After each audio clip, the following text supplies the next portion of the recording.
Every defense investing conversation starts with the same names, Lockheed Martin, Northrop Grumman, and Raytheon, right? The problem is that they are already priced like they're the winners. That's why we ran every defense stock in our system through a quantitative model analyzing 115 different factors per company. This uncovered 3 hidden gems that score higher on our composite rating than any of these major defense names. I will give you the down low in all 3 companies, what they do, the compelling growth story, what the data tells us about the fundamentals, and the stock's upside potential. And the last one is probably the most interesting pick, so be sure to stick around to the end. By the way, I'm Steve Reitmeister. I spent nearly 2 decades as editor-in-chief of Zacks.com, covering markets through every cycle, and now I'm a partner at WallStreetZen.com, where our team built the Zen Ratings system. Now, this is a quant model that evaluates every stock by 115 different fundamental factors to boil it down to an easy-to-understand letter grade. Just like in school, A's are the best and F's get you grounded. If this is the kind of research you want more of, then hit that like button right now. It tells me what types of themes you want more of in the future. I appreciate that a lot. First, let's tackle the context of why defense stocks are such an interesting sector right now, right? In short, we're talking about a massive increase in defense spending. The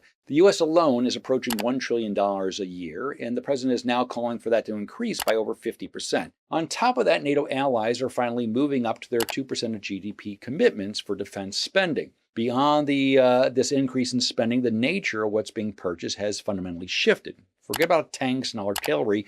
Modern warfare runs on drones, hypersonic missiles, unmanned systems, and aircraft built from advanced composite materials. The major defense contractors don't build all of this themselves. The most specialized, mission-critical components flow to smaller suppliers most investors have never even heard of. And here's the scale problem with the obvious names. When Lockheed Martin is above $140 billion in market cap, even a major new contract barely moves the needles on earnings per share and the share price. Now, take that same contract and put it through a $90 million company, and you've just transformed the business trajectory and the fortunes of its shareholders. Okay, let's jump into those 3 top picks, starting with Smith & Wesson Brands with a symbol of SWBI.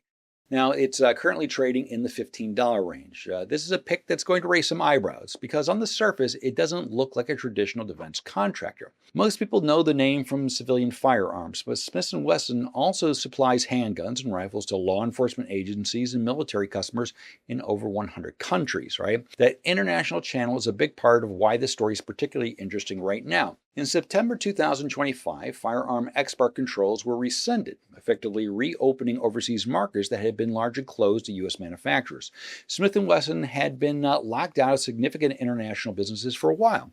That revenue channel is reopening and it hasn't fully shown up in the numbers and their share price just yet. Here's the single data point that really got my attention. Now, just 1 quarter ago, free cash flow was negative $10 million. Now, that increased to positive $20 million in the most recent quarter. So what drove that $30 million swing?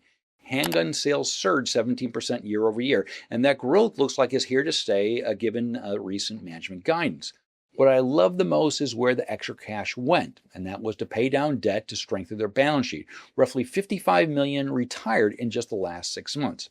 When a cyclical business swings this hard on cash and immediately directs it to the balance sheet, it suggests the recovery has structural legs, not just a lucky quarter or 2. Our Zen Ratings system supports this idea as the company earns an A or strong buy rating, being in the top 4% of all stocks we track based upon their fundamental strength. The strongest areas revealed by our component grades is the top 2% showing for sentiment. This clearly indicates the smart money is already piling into shares. The balance sheet recovery we mentioned also shows up in the metrics for Smith & Wesson as being in the top 13% of all stocks for its financial strength. Growth is not too shabby either in the top 21% of all companies. Note this is a measure of the consistency of growth, which foreshadows more beat and raise quarters ahead. On top of that, the stock also pays a very stable dividend, yielding around 3.5%. You're getting paid while the growth thesis unfolds. Okay, some risk-deserved naming. Smith & Wesson is a cyclical business at its core. Revenue depends on consumer demand for firearms, and that cycles with cultural and political trends in ways that are very hard to predict. Plus, the stock has already nearly doubled from its below $8 last year and is approaching its 52-week high. So you're not buying at the bottom, and a reversal in consumer demand or export policy change would pressure these shares immediately. But the turnaround inflection is confirmed. We're talking about positive free cash flow, $55 million of debt retired in just the past 6 months, Earnings beat and raised guidance. Top 4% of all stocks based on the Zen Ratings deep dive analysis. And the smart money signal from our sentiment score says the risk reward of these shares is worth your serious attention right now. If you want to see more under the radar picks like this based upon real quantitative data, then subscribe now and hit the notification bell. This is the way you'll be one of the first folks to see our next videos. On to our second pick in Sifco Industries with a symbol SIF. This is also a stock trading in the $15 range. The company forges raw metal under extreme heat and pressure into precision components that go into military aircraft. Think helicopter rotor blades, turbine blades for jet engines, aircraft landing gear, and airframe parts. They might not be glamorous, but it's irreplaceable. Military aircraft can't fly without them, and military aircraft procurement is clearly accelerating. All right.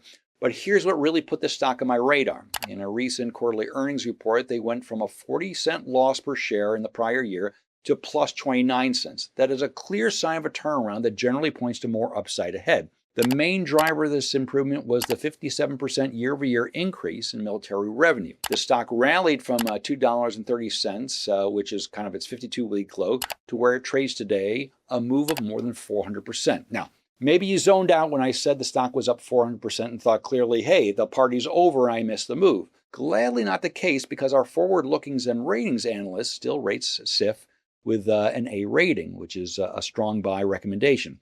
This is a label that has generally points to stocks that outperform the market going forward by a 3-to-1 advantage. They truly show a trifecta of goodness across the component grades with the following scores. Top 4% for financial strength, top 2% for momentum, and top 1% for growth. That combination across three independent signals simultaneously is very rare and very appealing. If that was not appealing enough, then consider that Sifco is in the top 10% for value. So even though shares are up 400% from recent lows, they are still undervalued relative to their growth prospects. This is a cherry on top of an already appetizing investment. The risk deserves some honest reflection. With this only being a $88 million market cap company, you can expect thin trading volume and a little more volatility than the average stock. This is why SIF only scores an underwhelming C for safety in our quant models. But the turnaround here is confirmed, not just in the price chart, but in their impressive fundamental profile. Even better is being amongst the top 10 stocks for being undervalued. This points to shares having plenty of room to run higher. This is the higher risk and even higher reward pick of our three stocks today. Before we get to the last pick in the video today, a little quick reminder. Every Monday, I share my stock of the week with investors. This blends the outperformance found in the Zen Ratings quant model, along with my greater than 40 years of investing experience. So get my future stocks of the week for free by clicking the link in the description or scanning this QR code. Our third and final stock is Park Aerospace with a symbol of PKE. This last one is the stock I've been thinking about the most, and here's why. The U.S. government recently announced plans to triple production of the PAC-3 Patriot missile system, going from roughly 600 interceptors per year to 2,000. That's a massive increase, and NATO allies with existing orders in the pipeline through 2027 are also accelerating their procurement. The demand isn't coming from one country, it's coming from the entire Western alliance all at once. Park Aerospace is the exclusive North American supplier of the composite material that goes inside each interceptor. That's a good place to start this conversation.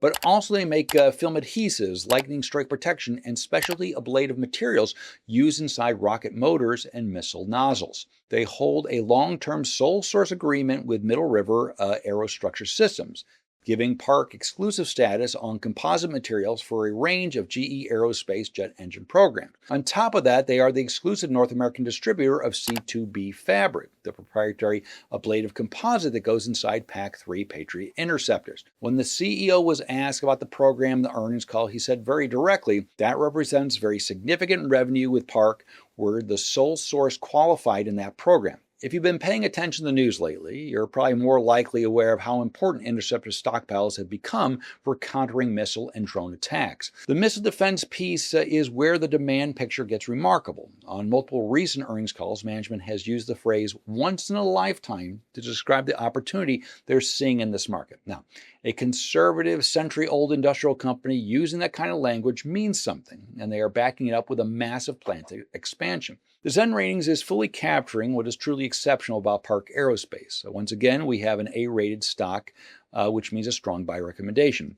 What stands out in the component grades is the consistency across key areas like growth, momentum, and financials. each in the top 20% of all stocks we track. Now, here's my favorite part, which may not be obvious at first blush, and that is that PKE has no Wall Street coverage at this time.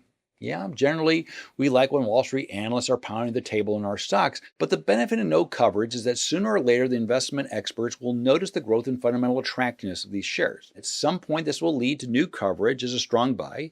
Each one of those events is a bullish catalyst for shares, and that benefits those of us who buy before the rest of the investing world wakes up. The risks are worth taking seriously. This is only a 132 employee company with concentrated program exposure, which makes it inherently vulnerable to any contract changes. For instance, if a GE Aerospace restructures its engine programs, or if the Department of Defense procurement of the PAC-3 shifts, the revenue impact for the firm would be immediate and quite significant on the share price. But here is what is generally rare: a sole source industrial supplier with soaring demand, improving margins, A-level fundamentals according to the Zen Ratings, massive plant expansion underway, and a healthy dividend to boot. That's exactly the kind of under-radar play that the Zen Ratings was built to discover. Now, I want to hear from you. Which of these three stocks are you most interested in, and why? Or perhaps there's another defense name you think I should have covered as well. Drop all your thoughts in the comment section below. I read every single one. And if you'd like to see more defense stocks poised for near-term outperformance, then be sure to check out the video popping up on your screen now.